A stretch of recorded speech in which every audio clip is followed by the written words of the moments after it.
نحمده ونصلي على رسوله الكريم أما بعد أعوذ بالله من الشيطان الرجيم بسم الله الرحمن الرحيم إن الصلاة تنهى عن الفحشاء والمنكر وقال رسول الله صلى الله عليه وسلم أفضل الأعمال عند الله الصلاة في أول وقتها صدق الله العظيم وصدق رسوله النبی الکریم. معزز سامعین کرام اور میرے پیارے ساتھیوں، آج میں آپ حضرات کے سامنے نماز کی فضیلت کو بیان کرنے کی کوشش کروں گی، اس امید کے ساتھ کہ آپ تمام حضرات غور سے سماعت فرمائیں گے. کچھ ایسی باتیں پیش کروں گی جو آپ کو سمجھ میں بھی آئیں گی اور انشاءاللہ آپ کے دلوں میں بھی اتر جائیں گی. حضرات، ہم اکثر سوچتے ہیں کہ ہماری زندگی میں سکون کیوں نہیں ہے.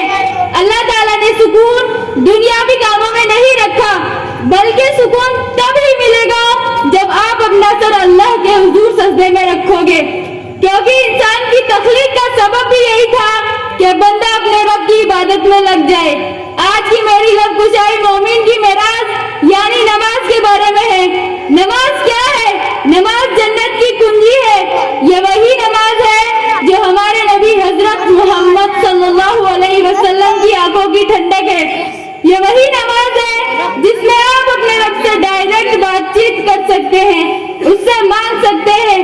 جب ہمارے نبی حضرت محمد صلی اللہ علیہ وسلم معراج پر تشریف لے گئے تو اپنے ساتھ اس امت کے لیے نماز کا تحفہ لائے، جس کے ذریعے یہ امت اپنے رب کو راضی کر سکے، اپنی بخشش کر سکے، اپنی منتیں کر سکے، اپنی حاجتیں بیان کر سکے، اپنی فریادیں سنا سکے اور اپنے لیے اپنے رب سے دنیا اور آخرت کی کامیابی مانگ سکے.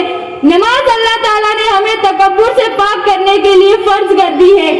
اگر زندگی میں راحت اور برکت کے طلبگار ہو تو نماز ہی اس کا واحد حل ہے.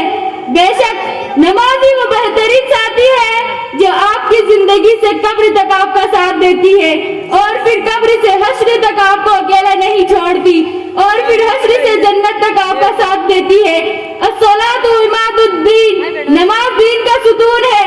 اگر ستون ہی قائم نہ رہا تو بندہ اپنے دیندار ہونے کا دعویٰ کیسے کر سکتا ہے؟ مسلم اور غیر مسلم میں فرق ہی نماز کی وجہ سے ہے. نماز ہی اللہ تعالیٰ کی رضامندی کا سبب ہے. نماز ہی